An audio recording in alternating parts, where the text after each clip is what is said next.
नमस्कार, मुद्दे की बात में आपका स्वागत है। मैं हूं मनोज बनू। आज बात होगी कांग्रेस के पूर्व अध्यक्ष राहुल गांधी की, जिन्हें आज सूरत के सेशन कोर्ट ने तगड़ा झटका दिया। सूरत कोर्ट ने मानहानि केस में राहुल गांधी को दोषी करार दिया है। हालांकि कुछ देर बाद कोर्ट से राहुल गांधी को जमानत भी मिल गई है। उधर राहुल गांधी को सजा मिलने के मामले में राजनीति भी शुरू हो गई है और आज इसी मुद्दे पर हम चर्चा करेंगे और बात करेंगे कि आखिर क्या कहती है आज की सियासत।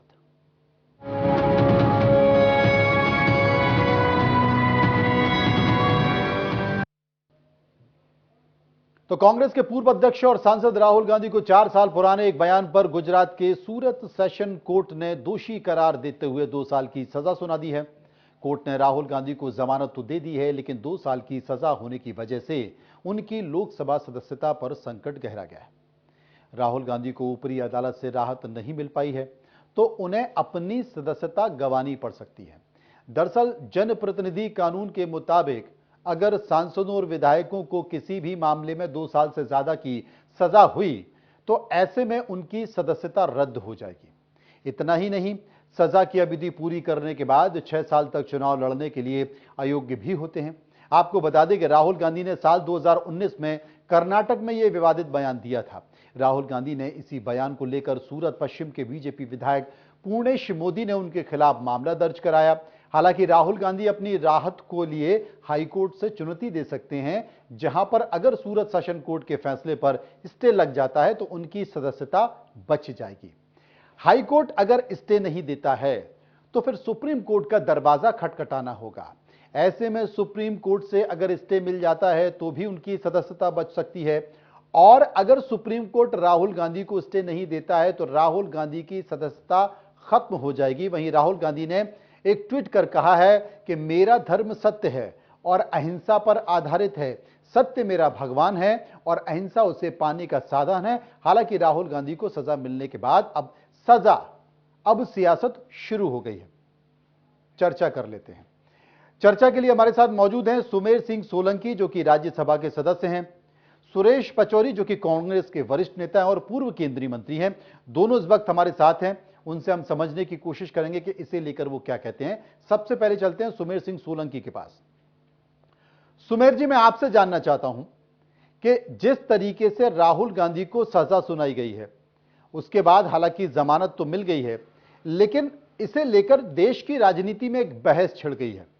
क्योंकि चाहे वो चुनावी रैली हो या प्रेस को संबोधित करना हो, नुक्कड़ सभाओं को संबोधित करना हो, देश के राजनेता इस तरह की बयानबाजी करते हैं।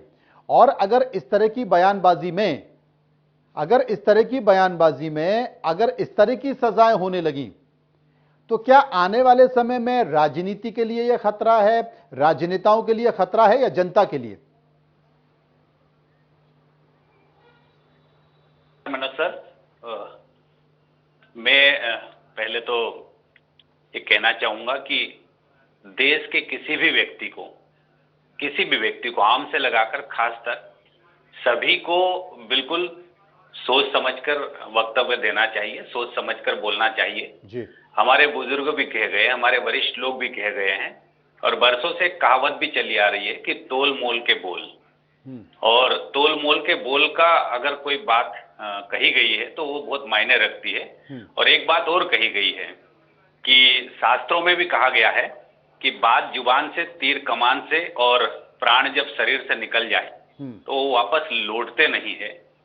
अर्थात ये भी है कि जुबान से निकली बात और कमान से निकला तीर ये कभी नहीं लौटते हैं। ये ऐसी कुछ कहावतें हमारे इस दुनिया में प्रचलन में है।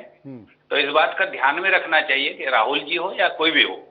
मैं राहुल गांधी जी के बारे में आज जरूर कहना चाहता हूं कि वो लगातार बेबुनियाद और अनाप शनाप बोल रहे हैं पूरे देश भर में। और देश के अपमान के लिए उन्होंने जो दुनिया में जाकर बोला, विदेश में जाकर बोला, उसके लिए भी उन्हें माफी मांगना चाहिए जी। क्योंकि इस प्रकार से हमारे देश का अपमान भारत की 140 करोड़ जनता बिल्कुल सहन नहीं करेगी, चाहे वो कोई भी हो।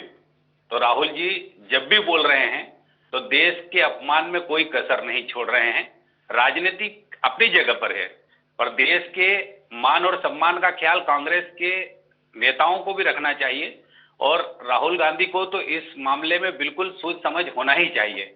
जब वो लगातार इस प्रकार की बातें कर रहे हैं, मर्यादा की सीमा लांघ रहे हैं वो, और राजनीति की भाषा में वो संयम बिल्कुल नहीं बरत रहे हैं। नहीं, ठीक उनके कहा मुंह में आपने ठीक कहा, और शायद यही कारण है कि सदन चल नहीं पा रहा है, दोनों सदन नहीं चल पा रहे, राज्यसभा भी नहीं चल पा रही है, लोकसभा भी नहीं चल पा रही है। और पहली बार है, हमने पहली बार देखा, क्योंकि मैं भी करीब 20 साल से दिल्ली में पत्रकारिता कर रहा हूं, संसद कवर कर रहा हूं, पहली बार मैं देख रहा हूं कि सत्ता पक्ष में बैठे लोग भी सदन नहीं चल रहे हैं और विपक्ष में बैठे लोग भी सदन नहीं चलने दे रहे हैं। सुरेश पचौरी हमारे साथ हैं, जो कि संसदीय कार्य मंत्री भी रहे हैं केंद्र की सरकार में। सुरेश जी, मैं आपसे यह जानना चाहता हूं कि इस वक्त जो राहुल गांधी के बयान है, बयान को लेकर कोर्ट ने जो फैसला दिया है, उसके बाद जमानत तो हो गई, लेकिन बीजेपी से एक मुद्दा बनाने की कोशिश कर रही है। बीजेपी कह रही है कि राजनीति में भाषा पर संयम होना चाहिए और भाषा की मर्यादा क्या है यह भी सीखना चाहिए। आप क्या मानते हैं?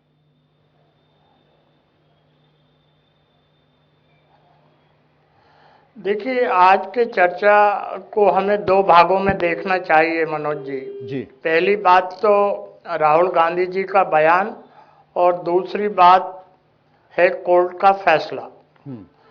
जहां तक कोर्ट के फैसले का सवाल है, हम न्यायपालिका का सम्मान करते हैं, उसके प्रति हमारी अगाध निष्ठा और विश्वास है, और हमें पूरी उम्मीद है कि हम जब अपील में जाएंगे तो सारी बात स्पष्ट इस केस से संबंधित में हो जाएगी।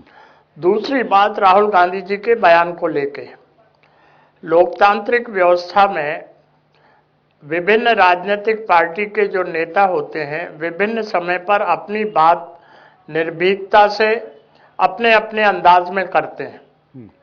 जनसभा में जो बात बोली जाती है, व्यंग में कुछ अलग ढंग से बोली जाती है, प्रेस के साथ जब बात की जाती है वो अलग ढंग से होती है, और जब किसी सब्जेक्ट पे डेलिब्रेशन और डिस्कशन होता है वो एक अलग अंदाज में बोली जाती है। राहुल गांधी जी ने एक जनसभा में व्यंग्यात्मक दृष्टि से ये बात कही है, और हमारा देश लोकतांत्रिक देश है, इसमें राजनीतिक पार्टी के लोग अपनी अपनी बात समय समय पर कहते और करते आए।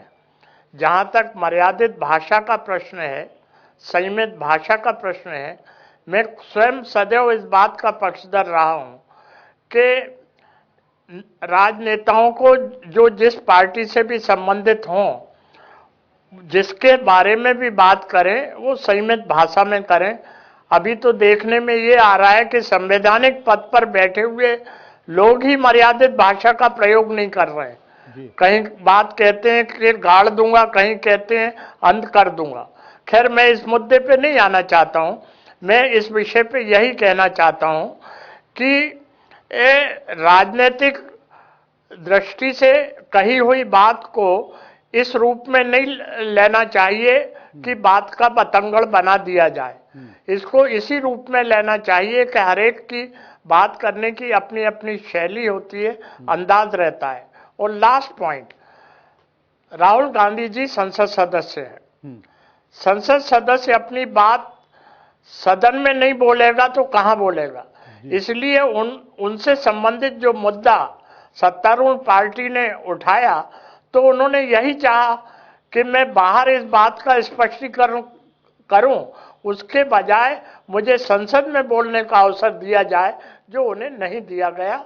ये निश्चित रूप से बहुत अचंभित करने वाली बात है कि एक निर्वाचित प्रतिनिधि को, जो संसद में चुना हुआ के लिए चुना हुआ प्रतिनिधि है, संसद में भी उसकी बात ना सुनी जाए। जी, अब बीजेपी से लेके मुद्दा भी बना रही है उनका, लेकिन उनका कहना है कि सबसे पहले माफी मांगी जाए। सुमेर जी, एक तरफ तो राहुल गांधी के बयान को लेकर राहुल गांधी को सजा, ये कोर्ट का फैसला है, कोर्ट ने तमाम तथ्यों के आधार पर अपना ये फैसला दिया होगा।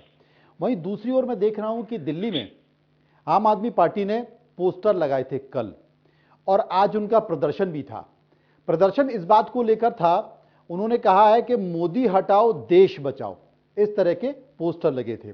मुझे याद आता है 70 के दशक की बात, जब इंदिरा हटाओ देश बचाओ के भी पोस्टर लगे थे। लेकिन आम आदमी पार्टी का यह आरोप है, तमाम संसद के नेता इस बात का जिक्र कर रहे हैं कि इंदिरा हटाओ देश बचाओ के भी नारे लगे, आप लगा सकते हो, लोकतंत्र में राजनीतिक पार्टियां ऐसा करता रही हैं। और उसके बाद मोदी हटाओ देश बचाओ के भी नारे लगे, लेकिन आम आदमी पार्टी के करीब 100 नेताओं के खिलाफ कार्रवाई हुई, उन्हें गिरफ्तार कर लिया गया। तो राजनीति में इस तरह के आरोप लगाते रहे हैं, बीजेपी भी लगाती रही है, कांग्रेस भी लगाती रही है, तमाम दूसरी राजनीतिक पार्टियां भी लगाती रही हैं। लेकिन क्या इस तरह के बयान पर आप सीधे अंदर जेल में? और अगर ऐसा है तो सुरेश जी जैसा कि बता रहे हैं कि शिवराज जी कह रहे हैं मैं गाड़ दूंगा, खोद दूंगा, खत्म कर दूंगा, यह भी आपत्तिजनक है। देखिए, मैं संसद सदस्य हूं और एक इससे पहले बात कही गई कि संसद में राहुल गांधी निर्वाचित जनप्रतिनिधि पर बोलने नहीं दिया जाता है। मैं एक बहुत अच्छे से बता रहा हूं कि एक प्रत्येक सदस्य के लिए एक निश्चित समय अवधि होती है बोलने के लिए, और उस समय का उपयोग हर सदस्य को करने के अधिकार होते हैं और सभी सदस्य करते हैं। ऐसा नहीं कि वो नहीं करते हैं। खुद राहुल जी कितनी बार संसद में उपस्थित रहे, उनकी उपस्थिति कितनी रही, ये आंकड़ा सार्वजनिक हो चुका, मैं उस पर बात नहीं करना चाहता हूं। रही बात पोस्टर लगाने की, तो किसी के ऊपर कोई जबरदस्ती एफआईआर नहीं हो सकती है। कोई व्यक्ति कानूनन गलत होगा और कानून को अपने हाथ में लेने की कोशिश करेगा तो उसके खिलाफ कानूनी कार्रवाई जरूर होगी। जिस प्रकार से राहुल गांधी के ऊपर एफआईआर हुई और उसके बाद आज कोर्ट ने उनको 2 साल की सजा सुनाई है, तो ये कोर्ट ने जो सजा सुनाई है, ये कोर्ट ने सिद्ध कर दिया है कि कांग्रेस के राहुल गांधी जी अनाप शनाप पूरे देश भर में कहीं भी बोल रहे हैं। और इस प्रकार का अनाप शनाप अगर वो बोलते हैं तो ये उनको सोचना चाहिए कि मैं आखिर इस प्रकार के शब्दों का इस्तेमाल क्यों कर रहा है, क्योंकि और लोगों के खिलाफ ऐसी कार्रवाई तो कभी देश में हुई नहीं। नहीं सुमेर जी, मेरा सवाल ये था कि अगर इंदिरा हटाओ देश बचाओ गलत नहीं है, तो मोदी हटाओ देश बचाओ गलत कैसे हो सकता है? नहीं, आपने इसमें मूल रूप से एफआईआर वाला विषय रखा है। नहीं, मैंने कहा कि आम आदमी पार्टी के 100 कार्यकर्ताओं को गिरफ्तार किया कल पुलिस ने दिल्ली में। आम आदमी पार्टी से मुद्दा बना रही थी, और मैं जिसका जिक्र कर रहा हूं ना, वो इसी तरह का मुद्दा बना के ये बयान दे रही थी। देखिए, कानूनन कोई गलत करेगा, तो मैं पहले ही बोला हूं, कानूनन कोई गलत करेगा तो उसके खिलाफ कानून कार्रवाई करेगा, और उन्होंने गलत किया होगा तो कार्रवाई होगी। कोई दादागिरी से जबरदस्ती से किसी के खिलाफ कार्रवाई नहीं कर सकता है। ये लोकतंत्र है और लोकतंत्र में सबको बोलने का अधिकार है। लेकिन मैं फिर कह रहा हूं कि कोई गलत बोले, गलत करे, कानून को अपने हाथ में ले तो उसके खिलाफ कार्रवाई होगी। वो तो कोई बात बनती नहीं कि किसी के खिलाफ जबरदस्ती कार्रवाई की गई हो, और किया होगा तो कानून उनके खिलाफ कार्रवाई करेगा। सुरेश जी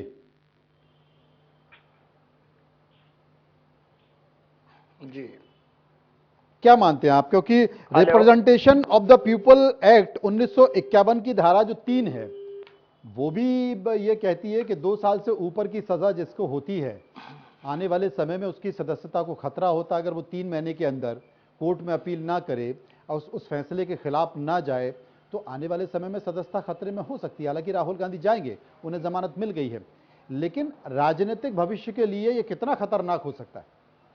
देखिए,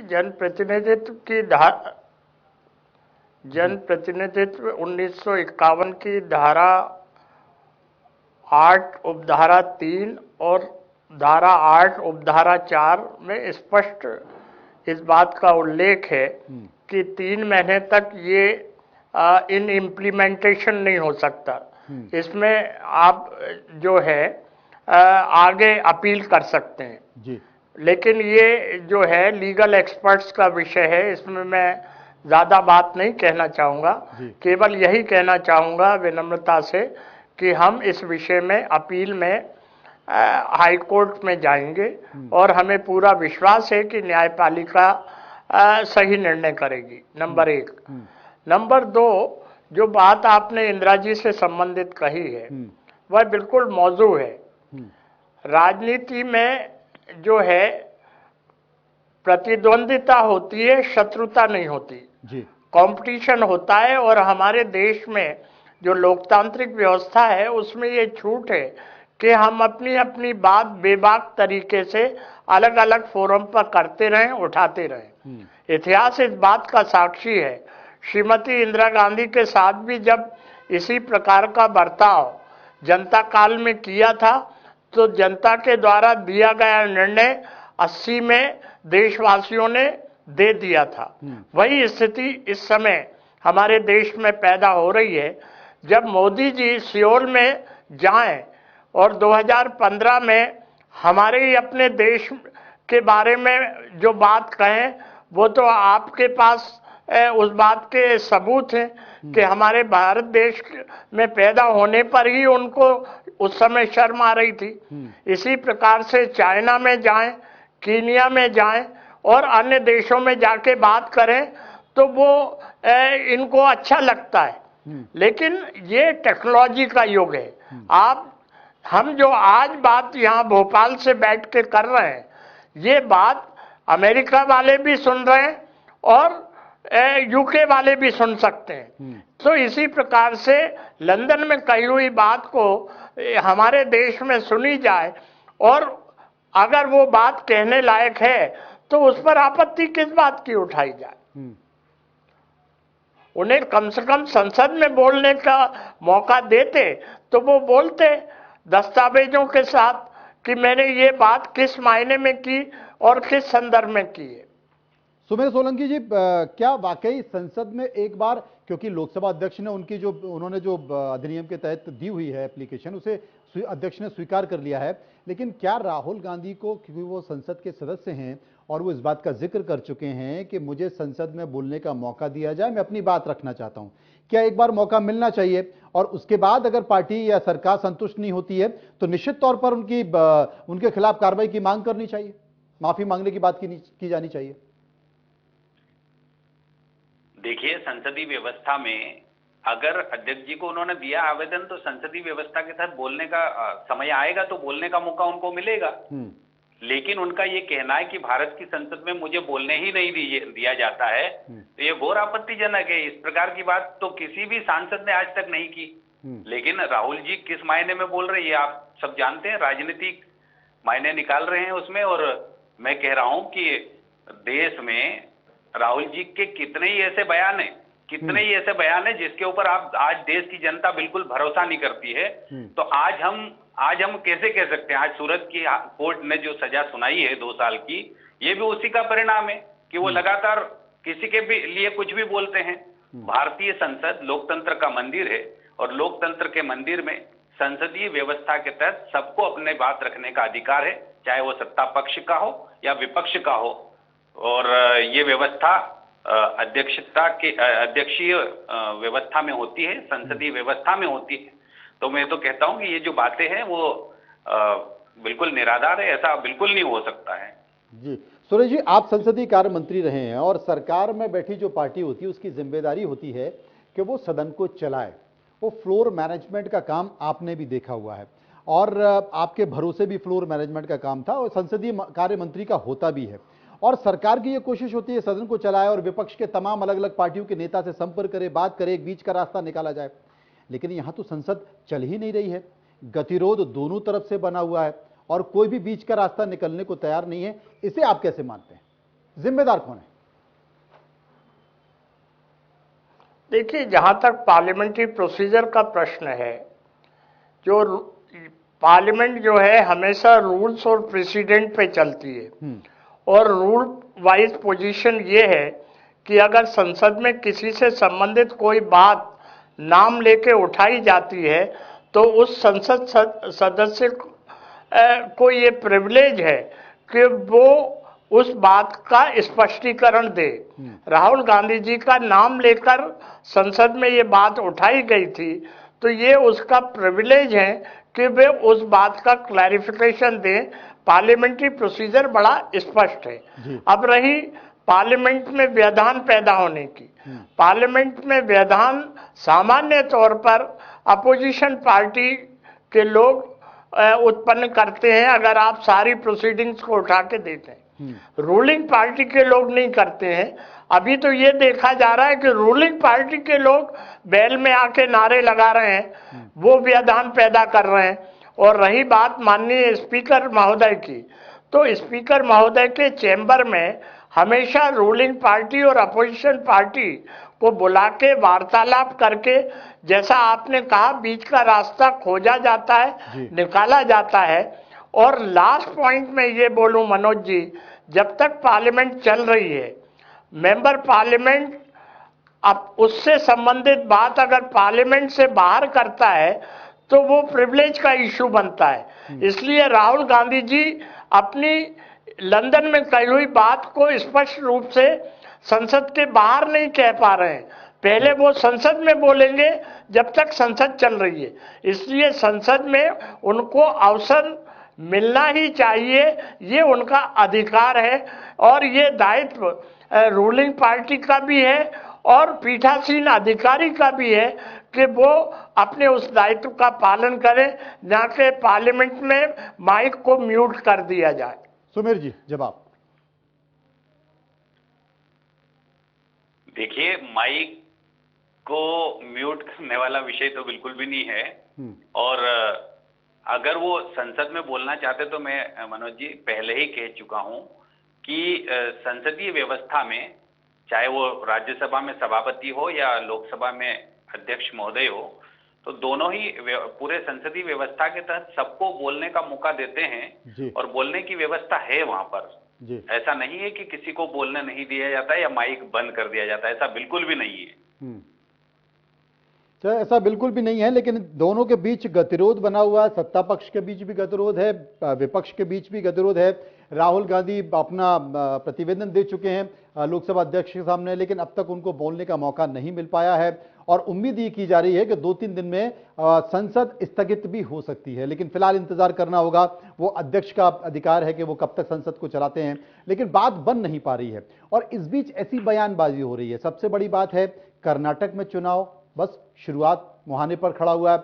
मध्य प्रदेश, छत्तीसगढ़, राजस्थान में चुनाव है और जब चुनाव होगा तो राजनीतिक रैलियां होंगी। राजनीतिक रैलियां होंगी तो बयान किस तरीके से होंगे, और अगर राहुल गांधी के खिलाफ अगर इस तरह की कार्रवाई हुई है तो क्या आने वाले समय में भाषा की मर्यादा सुधरेगी या और खराब हो जाएगी, इसके लिए हमें इंतजार करना पड़ेगा। बहुत बहुत शुक्रिया करेंगे सुरेश पचौरी जी का, हम शुक्रिया करेंगे सुमेर सोलंकी जी का जो इस परिचर्चा में हमारे साथ बने रहे। फिलहाल मुद्दे की बात में इतना ही, बाकी खबरों के लिए आप चलते रहिए इंडिया न्यूज के साथ। नमस्कार।